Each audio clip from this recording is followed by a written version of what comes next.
अगर हमें भारत की गवर्नेंस मॉडल को समझना है तो ये जानना बहुत ज़रूरी है कि सरकार के पास पैसा आता कहाँ से है, रखा कहाँ जाता है और आखिर खर्च कैसे होता है। तो आज हम भारत के पब्लिक फाइनेंस की इसी दिलचस्प दुनिया में उतरेंगे। हम संविधान के पन्नों से शुरू करेंगे और नियंत्रक एवं महालेखा परीक्षक यानी सीएजी की एकदम ताज़ा रिपोर्ट तक जाएंगे, ये समझने के लिए कि देश का खजाना काम कैसे करता है। तो हमारा आज का सफर कैसा रहेगा? देखिए, सबसे पहले हम सरकार के उन 3 पर्स या फंड्स को समझेंगे जहां सारा पैसा रखा जाता है। फिर हम जानेंगे कि उस पैसे को खर्च करने की संवैधानिक प्रक्रिया क्या है, इमरजेंसी में क्या होता है, इन सब पर नजर कौन रखता है, और अंत में देखेंगे कि हालिया ऑडिट में क्या सच सामने आया है। तो चलिए शुरू करते हैं सबसे बुनियादी सवाल से। सरकार का पैसा आखिर रहता कहाँ है? देखिए, हमारा संविधान इसके लिए 3 अलग अलग तिजोरियों या कह सकते हैं 3 फंड्स की व्यवस्था करता है। इनमें सबसे जरूरी है भारत की संचित निधि या कंसोलिडेटेड फंड ऑफ इंडिया। आसान भाषा में ये सरकार का मेन सैलरी अकाउंट है। जो भी टैक्स हम देते हैं, सरकार जो भी लोन लेती है, सब कुछ, बिल्कुल सब कुछ इसी एक अकाउंट में आता है और सरकार का हर छोटा बड़ा खर्चा भी इसी फंड से होता है। लेकिन, और ये लेकिन बहुत बड़ा है, सरकार अपनी मर्जी से इसमें से 1 पैसा भी नहीं निकाल सकती। हर 1 रुपए के लिए संसद की हाँ जरूरी है। अच्छा, अब ये टेबल देखिए, ये तीनों फंड्स के बीच का फर्क एकदम साफ कर देती है।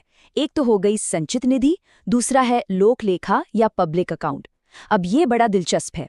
इसमें वो पैसा है जो सरकार के पास तो है पर सरकार का है नहीं। ये हम लोगों का पैसा है, जैसे हमारा प्रोविडेंट फंड। यहाँ सरकार सिर्फ एक बैंकर की तरह है, एक अमानतदार। तो जाहिर है जब पैसा लौटाना होगा तो संसद से पूछने की जरूरत नहीं। और तीसरा है आकस्मिकता निधि, जो इमरजेंसी के लिए है। तो हमने ये तो समझ लिया कि सरकार का मुख्य खजाना है कंसोलिडेटेड फंड और उससे पैसा निकालने के लिए संसद की इजाजत चाहिए। पर सवाल ये है कि ये इजाजत मिलती कैसे है? ये जो प्रक्रिया है ना, ये हमारे लोकतंत्र की वित्तीय लीड की हड्डी है। देखिए, इसके 3 बड़े स्टेप्स हैं। पहला, बजट का दिन। संविधान के आर्टिकल 112 के हिसाब से सरकार संसद को अपना पूरा हिसाब किताब देती है। इसके बाद हर मंत्रालय, जैसे रक्षा मंत्रालय, शिक्षा मंत्रालय, ये सब लोकसभा के सामने अपनी अपनी ज़रूरतें रखते हैं। इसे कहते हैं डिमांड्स फॉर ग्रांट्स, और इन पर बहस होती है, वोटिंग होती है। जब ये सारी मांगें पास हो जाती हैं, तब सरकार एक चाबी बनाती है। इस चाबी का नाम है एप्रोप्रिएशन बिल। जब ये बिल पास होकर कानून बन जाता है, तभी जाकर खजाने का ताला खुलता है। और ये कोई आज की बात नहीं है। जब हमारा संविधान बन रहा था तब भी इस पर कितनी गहरी सोच थी, ये इस कोड से साफ पता चलता है। मतलब एकदम साफ था, पैसे की चाबी सरकार के हाथ में नहीं बल्कि जनता के चुने हुए नुमाइंदों यानी संसद के हाथ में होगी। इसी को कहते हैं पावर ऑफ द पर्स। मगर कहानी में एक ट्विस्ट है। सरकार के सारे खर्चे वोटिंग के लिए नहीं रखे जाते। कुछ खर्चे होते हैं वोटेड, जिन पर संसद वोट करती है, लेकिन कुछ होते हैं चार्ज्ड या भारित। अब सवाल है, ऐसा क्यों? सोचिए, अगर सुप्रीम कोर्ट के जज की सैलरी हर साल संसद में वोटिंग के लिए आए तो क्या वो बिना किसी दबाव के फैसले दे पाएंगे? शायद नहीं। इसीलिए राष्ट्रपति, सुप्रीम कोर्ट के जजों, सीएजी, इन जैसे अहम पदों की सैलरी को चार्ज रखा गया है। इन पर संसद में चर्चा तो हो सकती है पर वोटिंग नहीं, ताकि इनकी आज़ादी बनी रहे। अच्छा, सब ठीक है, प्रक्रिया है, नियम है, पर मान लीजिए देश में कहीं बाढ़ आ गई और संसद की बैठक नहीं चल रही, तो क्या सरकार मदद के लिए संसद के खुलने का इंतजार करेगी? बिल्कुल नहीं। ऐसी ही इमरजेंसी सिचुएशंस के लिए एक अलग गुल्लक है। इसका नाम है कंटिंजेंसी फंड ऑफ इंडिया या आकस्मिकता निधि। ये एक तरह का रेडी कैश फंड है जो राष्ट्रपति के पास रहता है। सरकार को जब भी अचानक जरूरत पड़ती है, वो इसमें से पैसा निकाल सकती है और बाद में जब संसद बैठती है तो उतना ही पैसा वापस इस फंड में डलवा लेती है। इसी को पोस्ट फैक्टो अप्रूवल कहते हैं, मतलब काम होने के बाद मंजूरी लेना। और आपको जानकर हैरानी होगी कि सालों साल तक इस इमरजेंसी फंड में सिर्फ 500 करोड़ रुपए होते थे। जी हाँ, सिर्फ 500 करोड़। लेकिन जाहिर है आज के दौर की चुनौतियों के लिए ये रकम कुछ भी नहीं थी। इसीलिए 2021-22 के बजट में एक बड़ा कदम उठाया गया और इस फंड को सीधे 30,000 करोड़ रुपए कर दिया गया। ये दिखाता है कि अब हम किसी भी बड़ी आपदा से निपटने के लिए आर्थिक रूप से कितने ज्यादा तैयार हैं।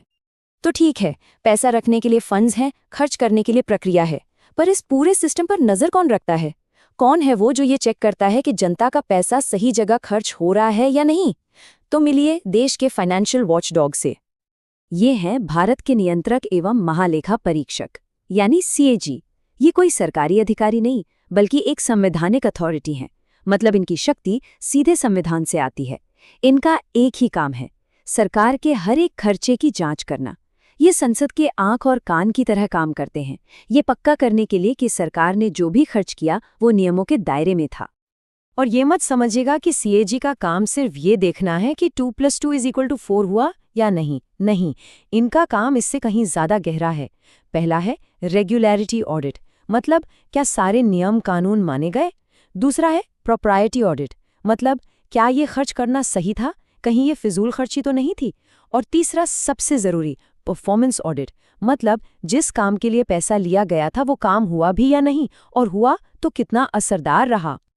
तो अब तक हमने सारी थ्योरी समझ ली, नियम, कानून, प्रक्रिया, सब कुछ। पर असल में होता क्या है, जमीन पर हकीकत क्या है? चलिए अब देखते हैं CAG की लेटेस्ट रिपोर्ट जो हमें 2023-24 का आईना दिखाती है। जरा इस चार्ट को देखिए। ये दिखाता है कि संसद ने सरकार को कितना पैसा खर्च करने की मंजूरी दी थी और सरकार ने असल में कितना खर्च किया। और जो अंतर है वो चौंकाने वाला है। कुल मिलाकर 17,81,873 करोड़ रुपए। जी हाँ, लगभग 18 लाख करोड़ रुपए जो मंजूर तो हुए पर खर्च ही नहीं किए गए। अब कहने को तो ये सेविंग्स हैं, बचत है, लेकिन ये इस बात का भी इशारा हो सकता है कि या तो हमारे बजट के अनुमान हकीकत से दूर थे, या फिर सरकारी योजनाएं उतनी तेजी से लागू नहीं हो पा रही जितनी होनी चाहिए। और अब देखिए एक और मजेदार बात, एक तरफ तो पैसा खर्च नहीं हुआ और दूसरी तरफ राज्यों को ट्रांसफर वाले हेड में सरकार ने मंजूरी से 31,000 करोड़ रुपए ज्यादा खर्च कर दिए। ये सीधे सीधे संसद की अथॉरिटी का उल्लंघन है। अब सरकार को संसद के पास जाकर इस ज्यादा खर्च के लिए मंजूरी लेनी पड़ेगी। CAG को एक और बड़ी गड़बड़ी मिली अकाउंटिंग में। हुआ ये कि लगभग 655 करोड़ रुपए का हेरफेर हो गया। मतलब जो पैसा कैपिटल एक्सपेंडिचर के लिए था, यानी जिससे देश में कोई एसेट बनती, जैसे कोई हाईवे, उस पैसे को रेवेन्यू एक्सपेंडिचर में दिखा दिया गया, यानी रोजमर्रा के खर्चे जैसे तनख्वाह देना। अब ये सिर्फ एक अकाउंटिंग की गलती नहीं है, इससे देश की आर्थिक सेहत की पूरी तस्वीर ही गड़बड़ा जाती है। लेकिन शायद रिपोर्ट की सबसे चिंताजनक बात यह है, देखिए सरकार कई बार किसी खास काम के लिए अलग से टैक्स या सेस लगाती है।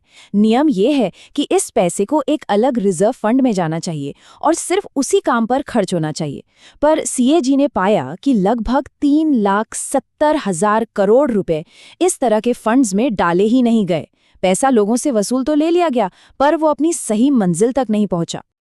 तो ये सारी बातें हमें एक बड़े सवाल पर लाकर खड़ा कर देती हैं। हमारे पास दुनिया के सबसे मजबूत वित्तीय नियमों में से एक है, संविधान ने हर चीज साफ साफ बताई है। पर जब ये नियम जमीनी हकीकत से टकराते हैं, जैसा कि हमने CAG की रिपोर्ट में देखा, तो सवाल उठता है कि देश के पैसे पर असल में कंट्रोल किसका है। ये जो कागज पर बने नियम और उनके अमल के बीच का फासला है, शायद यही हमारे पब्लिक फिनेंस सिस्टम की सबसे बड़ी पहेली और सबसे बड़ी चुनौती है।